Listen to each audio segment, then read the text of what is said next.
Құрметті тыңдарман, әңгімені соңына дейін тыңдап, лайк басып, арнаға тіркелуді ұмытпаңыз. Ақ тырналардың ұясы. Нұрғали Ораз. Аяқ астынан Ақмырзаның ішкілікті қойып, ел қатарлы жібі түзу жан болып шыға келгені, қыдырып барған жерде айта жүрерліктей әжептәуір жаңалық еді. Оның осы бір құбылысына қуанғандай, біраз күннен бері ауа райы да ашылып, аспан мөлдіреп, айнала төңірек жадырап тұр. Көктем кеш туса да, алтай міз бақпай жатқан қалың қар тез еріп, жас көк қаулап бой көтеріп қалған. Ертелі-кеш аялай ескен жел алтын күрең бақтағы жеміс ағаштарының буын-буынын босатып, бүршік ата бастаған. Ол жұмыстан келген соң есік алдындағы сәкіде жападан жалғыз отыратын әдет тапты. Ескі күпәйкесінің жағасына мойнын тығып алып, темекісін бұрқыратып, үн-түнсіз ойға шомады. Не ойлайды? Көңілін жайлаған қандай мұң шері бар? Ол тек бір өзіне ғана аян. Әйтеуір күтпеген жерден түйіліп, үйіріліп келе қалатын көктемгі жаңбырлы бұлттардай қалың ой ішкі дүниесін торлап алатыны анық. Кейде оның жанына балаларының біреуі келіп отырады. Жаутаңдап әкесінің жүзіне қайта-қайта қарайды. Өкпелеген адамдай үн-түнсіз томсырайып отырған әкесіне іштей аяушылық білдіреді. Ақмырза тумысында кішкентай жаратылған жан еді. Жағы қушиып, көзі шүңірейіп, үстіндегі күпәйкесі бағзы бір замандардағы батыр бабасынан қалған шекпен сияқты қолпылдап жүретін. Кішкентай адамның мұңға батқаны расында да аяныштақ. Бірақ амал қанша. Жылы да жайма шуақ күндер тізіліп өте берді. Ол бүгін ауыл үстінен таспиықтай тізіліп ұшып бара жатқан тырналарды көрді. Алғашында байқамаған екен. Тыраулаған таныс үнді құлағы шалса да, аспанға қарамай тұра беріпті. Есік алдында ойнап жүрген кіші ұлы Келеспай қуанып, «Көке, тырналарды қарашы, тырналар ұшып барады», деп айқайлағанда ғана селт етіп, зеңгір аспанға қарап көз тіккен. Тырналар тым биікте ұшып барады екен. Қылаусыз ашық аспан төсінде баяу ғана қалықтайды. Тіпті қанаттарын да қақпайтын секілді. Жер бетіндегі қыбыр-жыбыр ұсақ тіршілікке биіктік атаулының қасиетін ұқтырғысы келгендей, тәкаппар күйде самғап барады. Кіршіксіз ашық аспанға тесіліп ұзақ қарағандікі ме, көзі жасаурап сала берді. «Қай жақтан ұшып келесіңдер, қасиетті құстар?» деп ойлады ол толқып. «Енді қайда ұшып бара жатырсыңдар? Сендерді көрмегелі де көп уақыт өтіпті ау». «Көке, неге жылап тұрсыз?» деді кенет Келеспай. Ақмырза алақанымен жанарына үйіріліп қалған жасты тез сүртіп, «Жай әншейін» деді. Үні қарлығып шықты. «Жай әншейін, аспанға көп қарағандікі болар. Ал мен аспанға қаншама қарасам да көзімнен жас шықпайды» деді ұлы мақтанып. «Қанша қара десеңіз де қарай берем». «Қой әрі, көзің ауырады». «Түк те ауырмайды, тағы да қарайын ба?» деп Келеспай көгілдір аспанға сіңіп көрінбей кеткен тырналардың соңынан және көз тікті. Қора жақта велосипедінің дөңгелегін аспанға қаратып қойып, шұқылап жөндеп жатқан Тәшкенбай, «Көке, оған қой десеңіз қайта ерегісіп кетеді» деп ескертті. Солай ма? Сосын, бұның мінезінің солай екенін мен неге білмеймін, деп ойланды өкініп. «Алдың күні де ауылдың үстімен тырналар ұшып өткен», деді Келеспай. «Арысбек айтады, ақ тырналар да болады дейді. Сол рас па, көке?» «Иә, ақ тырналар да болады». «Сіз өз көзіңізбен көрдіңіз бе, «Жоқ, мен ақ тырналарды көрген емеспін». «Олардың мекені қай жақта болады екен, «Білмеймін. Алыс жақтарда болатын шығар». Жаңағы ұшып өткен тырналар Ақмырзаның көңілін көк теңіздей толқытып кетіп еді. Көкорай шалғында жалаң аяқ жүгіріп жүретін балалық шағы есіне түскен. Сосын Келеспайдың аяғына тағы қарады. Бәтеңкесінің табаны сөгілейін деген бе қалай өзі? Ар жағынан бас бармағы көрініп тұр ғой. «Аяқ киімің тозайын депті-ау», деді оған. «Мектепке де осымен барып жүрсің бе?» Келеспай аяғына бір, көкесіне бір қарады да үндемей қалды. Ал Тәшкенбай велосипедін жөндеп біткен болу керек, зуылдата айдап көше жаққа шығып кетті. «Көке», деді кенет Келесбай, біртүрлі жаутаңдай қарап. Тәшкенбайдың бәтеңкесі де жоқ. Әлі күнге боти киіп жүр. Ақмырза оған не айтарын білмей тосылып қалды да, ақырын ғана шашын сипап қойды. Сосын темекісін тұтатып, сәкіге барып отырды. «Қамар қайда қарап жүр?» деді іштей торығып. Балалардың бәрінің киімі тозып кетіпті. Бір сыпыра жаңалап беру керек екен. Өткен айда айлықты кешіктіріп еді. Осы жолы уақытымен қолға тисе, сол күні-ақ бәрін дүкенге өзім ертіп апарайыншы.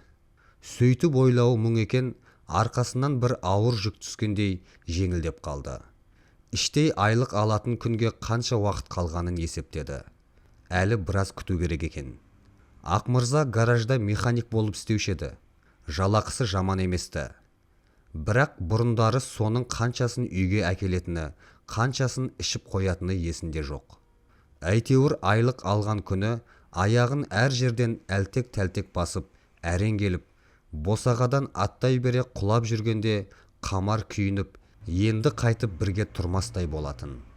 «Эх, Қамар, Қамар, сенде не жазық бар? 5 баланың бейнеті аздай, күйеуің тағы масыл болса, күйінбегенде қайтесің?» Қазір де қабағында бір салқын сыз бар. Жұмыстан соң есік алдында жалғызсырап отыратын Ақмырзаның тұсынан үй шаруасымен олай-бұлай өткенде көз салмауға тырысады. Тағы да сол құрғырды аңсап, аңқасы кеуіп отырма деп ойлайды-ау сірә. Әлі де сенбейтін болған-ау. Бүгін Қамар үйдегі көрпе жастықтың бәрін далаға шығарып жайып кіргізіп еді.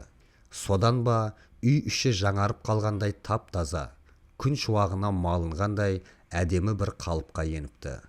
Балалар да көңілді, ойыншыл болып алған. Аралары бір жасқа толар-толмас кішкентай екі ұлы Задария мен Монтай қайта-қайта таласып, шатақ шығара берген соң, ақыры Қамардан таяқ жеп, екеуі екі бұрышта жатып ұйықтап қалды. Келесбай көзі кіртиіп, сағат түнгі 10:30-ға дейін телевизор көрді. Күнде бір нәрсені бұзып, қайта жөндемесе көңілі көншімейтін Тәшкенбай бүгінде ауызғы үйде даладан тауып әкелген темір қорабын шұқылап ашып, ішінен ораулы жезін алып қойды. Үлкені Арысбек қана түпкі бөлмеде ұзақ отырып сабаққа дайындалды. Сабаққа дейді-ау, төсекке жатар алдында Ақмырза оның жанына барып, не оқып отыр екен деп қарап еді. Мектептің оқулығы емес, басқа бір қалыңдау кітап екен. Арысбек қысылып қалып, кітаптың бетін алақанымен жауып, не айтпақ едіңіз дегендей көкесіне қиыла қарады. Ақмырза не десін? Үнсіз қарап тұрды да бұрылып келіп өзінің орнына жатты. Үйдің бүгінгі жұмысын бітіріп, Қамар да төсегіне келіп қисайды. Жарықты сөндірген соң қараңғы бөлмеде өлі тыныштық орнады. Жанындағы кішкентайларының көрпесін қымтап жатып, Қамар ақырын ғана күрсініп қойды. «Қамар», деді әлден соң Ақмырза үн қатып. Мен ішкілікті бір жолата қойдым. Енді татып алмаймын». Қамар үндемеді. Тағы да тым-тырыс тыныштық басты. «Сенбей жатырсың ба?» «Қайдам», деді Қамар екіштілау. «Татып алмаймын дедім ғой. Бізге де жақсы болар еді. Бір жолата тасташы сол бәлені». Ол бұл жолы іш тартып, өзімсініп айтты. «Кел, қасыма жатшы». «Тсс, балалар оянып кетер. Қазір барам ғой».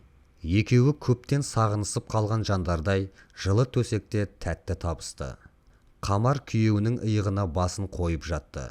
Оның шашы Ақмырзаның танауын қытықтады. Аздап айран иісі сезіледі. Ақмырза оның мойнынан құшақтап, шашынан құшырлана иіскеп қойды. «Ақан», деді Қамар, кенет басын көтеріп. Күйеуінің жүзіне тесіле қарап, «Шынымен қойдың ба? Айтшы, шыным деші». «Имандай шыным». Қамар енді оның мойнынан өзі тас қып құшақтап, бетіне бетін тақады. «Ақан дейді-ау», деп ойлады Ақмырза ішінен. Бұл сөзді Қамар айтпағалы қай заман. Ақан деп ол екеуі алғаш қосылған жылдары айтушы еді. Үйленгендеріне 1,5 жыл болғанда Арысбек дүниеге келді. Сол күні Ақмырза құрдастарына өзінің қуанышын жуып, өкіртіп тұрып ішті. Содан соң-ақ ол бұлайша еркелетуді мүлдем ұмытқанды. Өзі де ішсең іше түс дегендей кілең бір арыстай ұлдарды туа берді ғой. Бірақ ол байғұста не кінә бар? Ақмырза арақ ішсін деп туды ғой деймісің осы балаларды? Ал бұл болса әуелі ұлдарының қуанышы үшін деп ішті. Сосын бәрі ұл болып кетті деп ішті. Әйтеуір ішетін адамға сылтау көп-ақ. Қамаш, шыныңды айтшы, сен мен туралы не ойлап жүрдің? Қамар бірден жауап қата қоймай, біраз үнсіз жатты да, ойлануға уақытым болды деймісің, деді екі-үштілау жауап қатып. Балалар өссін дедім. Солар қатарынан қалмасын деп кеңсе сыпырдым. Елдің жібін иіріп, шұлығын тоқып беріп те ақша таптым. Арысбегім ер жетіп, келін түсірсем, құтылармын бұл тозақтан дедім. Ой-бой, оған дейін не заман. Ер жетіп қалды ғой. Биыл 8-ші бітірген соң училищеге түсемін деп жүр күнім. Қойшей, 8-ші бітіріп қалды ма? Мен оны 7-шіде оқиды деп жүрсем. 7-шің не? Кеше дәу атамның үйіндегі аппақ апам айтады. Мал қоралап жүріп, Мақанның үйінің тұсында ысқырып тұрғанын көрдім дейді. Бөтен біреудің үйінің жанында ысқырып несі бар оның? Іші толып бара жатса өзіміздің есіктің алдында тұрып-ақ ысқыра бермей ме? Сен әлі түсінген жоқсың ба? Мақанның осылармен жасты қызы бар ғой. Әне, солай. Біз де енді кемпір шал болдық. Ол тәтті есіне балды да көзін жұмып қалғып бара жатты. Ақмырзаның есіне Тәшкенбайдың боти киіп жүргені түсті.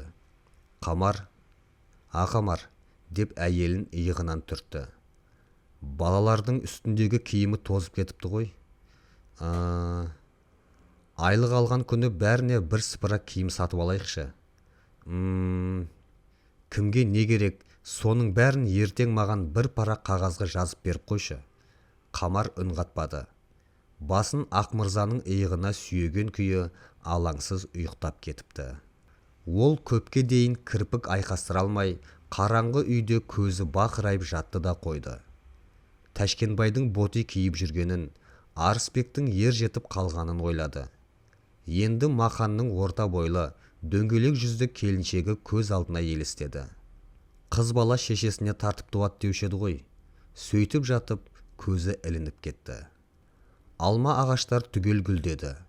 Табиғат ұзатылатын қыздай жасанып, құлпырып шыға келді.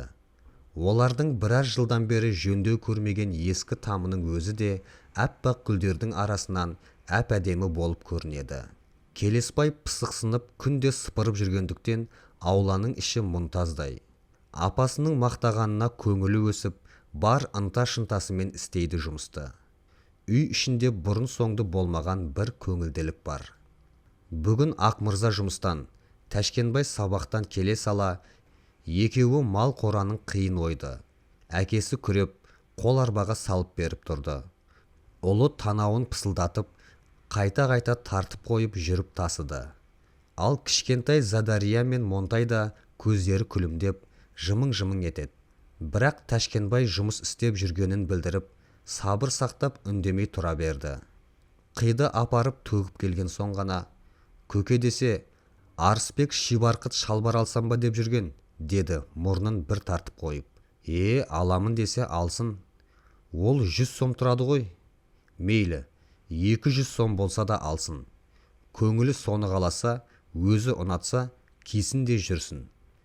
Егер ақша жетпей қалса, мен Арысбектің ескі бәтеңкесін киіп жүре тұрам. Ақмырзаның қолынан күрегі түсіп кете жаздады. Неге екені, Тәшкенбайдың мына сөзі жүрегін шым еткізді. Оған аңтарыла қарап тұрды да, жетет, деді ақырын ғана үн қатып. Жетет, бәріңе де жетет. Кімге не керек, бәрін алып беремін. Соны күтіп тұрғандай-ақ, Задария мен Монтай жарыса, маған машина, маған да деп қалды. Көкесінен көңілді жауап ести сала, екеуі де қуанып, «Ура!» деп айқай салып, мәз болып жүгіре жөнелді. Олар ойнап кеткен соң Тәшкенбайдың бір нәрсе айтқысы келді. Өз-өзінен қысылып, көкесіне қайта-қайта көзі жәудіреп қарай берді. «Көке», деді сәлден кейін, наубайханашының ұнын өзіне қайтарайықшы. Қайдағы ұн? Кенет Ақмырзаның өзінің де есіне түсе кетті. Ол не, сұрап келіп жүрме? Жо, өзі сұрамайды ғой. Бірақ баласы күнде мазақтайды. Не дейді ол? Сізді ұры дейді. Ұры дей ме? Өтірік айтады ол. Біз ұрлап алған жоқпыз. Қарызға сұрап алдық. Солай деп айт. Айлық алған күні оның өзіне қайтарамыз. Ақмырза қи күреп жүріп қыста болған сол бір оқиғаны есіне алды. Наубайханаға үсті жабық машинамен 30 шақты қап ұн келген. Түсірісетін адам таппай зыр қағып жүрген наубайханашы Икрам акаға гараж жақтан аздап қызулау келе жатқан Ақмырза жолығып қалды да, ол көмектес деп жата кеп жабысты. Қамар үйде ұн қалмады деп құлағының етін жеп жүрген. Бір қабын қарызға сұрап алғысы келді. Бірақ ондай ой санасына кейін оралып еді ғой. Әуелі наубайханашыдан тамақ жібітетін бірдеме табылып қалар деп дәметкен. Бірдеме дегені өз-өзінен түсінікті әрине. Сөйтіп бір машина ұнды ақтер, көктер болып жүріп тасысын. Арқасындағы қапты түсіре беріп Икрамға қарап, қалай деп қояды. Уй, бәрәкәллә, мың яшаң дейді ол. Ақмырзаның күткені 1000 жаса емес, 100 жасаса да құдайына дән риза. Ал қазір оған 100 грамм болса тіпті қатып кетейін деп тұр. Сондықтан да арқасындағы қапты түсіре беріп тағы да, қалай деді жымыңдап. Уй, бәрәкәллә, 1000 яшаң дейді Икрам риза болып. Ал Ақмырза ыза болып, әй, бәрәкәлләң де 1000 жасаң да бар болғыр дейді іштей күйініп. Бізге 100 де жетеді, таңда жібітпейміз бе деді ақыры. Уй, Ақмырза, мәхәзін жабылып қалды гуй. Үйде арақ жоқ, табамын деген кісі табады ғой. Калменторгқа барсаң аласың да қайтасың.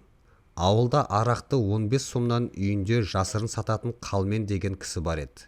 Қайдан, деді Икрам даусына өкініш араласып. Оған сонша ақшаны қайдан табам? Әй, деді Ақмырза алақанына жұққан ұнды қағып тұрып. Ендеше бір қап ұн бер. Қарызға деп әдейі қасарысып айтпады. Икрам көзі жыпылықтап тұрып қалды да, болмайды ғой деді. Болмаса мен болдырайын, деді Ақмырза қисық сөйлеп. Сөйтті де әуп деп бір қап ұнды арқасына салып, үйіне қарай мықшыңдап жөнеле берді. Әй, Ақмырза, тоқта енді, мұның қалай? Деп айқайлады Икрам. Бірақ соңынан қуып қаптың ұшына жармасқан жоқ. Әй, Ақмырза, деп басын шайқап қала берді. Кейін бір қабынды орталап қалғанда, осы әңгімені Қамар естіп, қатты өкпелеп еді. Тәшкенбайдың да айтып тұрғаны сол оқиға ғой. Күн тіпті ысып кетті. Жердің ылғалы кеуіп, көше бойлап әрі өткен, бері өткен машиналардың ізінен шаң көтерілетін болды. Келесбай да есік алдын сыпырамын деп бұрқыратып ақ жібереді кейде. Алма ағаштарының гүлі ертелі кеш төгіліп, таусылып бітті. Ақмырзаның балалары бұл жолы әкесінің айлық алатын күнін асыға күтті. Кім не алғысы келетінін айтып, күнде кешкі тамақ үстінде у-шу болып қалады.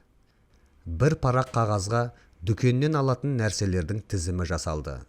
Оны жазып жүрген Келесбай. Торкөз дәптердің бір парағына ірі-ірі әріптермен Арысбекке шибарқыт шалбар, импортный. Тәшкенбайға бәтеңке, 39 размер. Маған тәпішкі, көйлек. Задарияға машина, Монтайға да машина. Екеуіне бірдей алу керек. Әйтпесе менікі жақсы деп таласып қалады. Апама деп жазып, апасына қарағанда ол, әй, мені келесі айлыққа қалдырыңдар. Келер жолы не аларымызды білмей аңқиып қалмайық деп күлді. Сөйтіп, әзірге бәрі де осы тізімге тоқталды. Бүгін, міне, Ақмырзаның айлық алатын күні. Балалар әдеттегіден тыс тату, көңілді жүр. Біресе Келесбай, біресе Тәшкенбай велосипедке мініп, көшенің бас жағына дейін зуылдатып барып қайтады. Көкем келе жатқан жоқ бекен деп біраз қарап тұрады да кейін қайтады. Гараж жаққа баруға бүгін бір түрлі ұялады. Неге екені, Ақмырза күндегі келетін уақытынан кешігіп жатты. Ақыры Тәшкенбайдың шыдамы таусылып, мектептің арт жағында доп теуіп жүрген балаларға қосылып ойнауға кетті. Күн батуға тақады. Көкем қашан келеді екен деп біраз қыңқылдасып алған соң, Задария мен Монтай да жалығып үйге кіріп кетті. Арысбек сәкіде отырып кітап оқыды. Тек Келесбай ғана төзімділік танытып, қақпаның алдында тұрып ұзақ күтті. Бір кезде осылай қарай дедектеп жүгіріп келе жатқан Тәшкенбайды көрді. Қуанғаннан жүрегі атша тулап, Задария мен Монтайды айқайлап шақыруға да шамасы келмей қалды. Адам біреуді ұзақ күтіп жүріп, кенеттен қуанышты хабар естісе сасқалақтап, есі шығып кетеді ғой. Келесбай да сөйтті. Тәшкенбайдың алдынан жүгіріп шығып, көкем келе жатыр ма? Деп сұрады алқынып. Ол үндеген жоқ. Бақса, Тәшкенбай жылап келеді екен. Түкке түсінбеген Келесбай, саған не болды? Төбелесіп қалдың ба? Деді тосылып. Не болды, Тәшкен? Көкем қайда? Тәшкенбай оның тұсына жете бергенде сәл тоқтап, көз жасын жеңінің ұшымен сүртіп тұрып, көкем мас, деді булыға сөйлеп. Ана жақта, Мақанның үйінің жанында шарбаққа сүйеніп тұр. Келесбайдың алып ұшқан көңілі су сепкендей басылып, талай күнгі қуанышын әп-сәтте біреу тонап алып кеткендей, ішкі әлемі құлазып сала берді. Қалайша, бізді алдағаны ма сонда? Деді еріндері дірілдеп. Көкем енді ішпеймін деп еді ғой. Бізді бүгін мәгәзінге ертіп апарам деп еді ғой. Келесбайдың да көзіне жас үйірілді. Тап қазір оның мынау ауылды, мынау жәпірейген үйді тастап, басқа бір алыс жаққа кетіп қалғысы келді. Ақмырза шарбаққа сүйеніп, тәлтіректеп үйіне жеткенде, есік алдында қаз қатар тізіліп тұрған балаларын көрді. Бәрі де үнсіз, жабырқау күйде, бұдан көз алмай қарап қалыпты. Ол теңселіп кетіп, қайта түзелді. Көзінің алды бұлдырап тағы да қарады. Бұлар неғып тұр ей, деп ойлады. Тырналар сияқты тізіліп. Өй әкең. Кенет шынында да балалары аппақ тырналарға айналып, аспанға ұшып бара жатқандай көрінді. Әй, деді ол қолын созып. Әй, қайда барасыңдар? Тоқтаңдар, тоқта! Аспан айналып жерге түскендей, дүние шыр көбелек болып кетті. Әне, Ақмырзаның балалары ақ тырналарға айналып, алыстап ұшып барады. Аспан айналып жерге түскендей, дүние шыр көбелек болып кетті. Әне, Ақмырзаның балалары ақ тырналарға айналып, алыстап ұшып барады. Жоқ, ұшалмай жанталасып жүр. Біресе көкке ұмтылады, біресе жерге соғылады. Әй, не болды сендерге? Қайда кетпек болып жанталасасыңдар? Өз ұяларыңды тастап, қай жаққа ұшып кетпекшісіңдер? Тоқтаңдар, тоқта! Ақмырза оларға қарап, қолын созған күйі жерге гүрс етіп құлап түсті.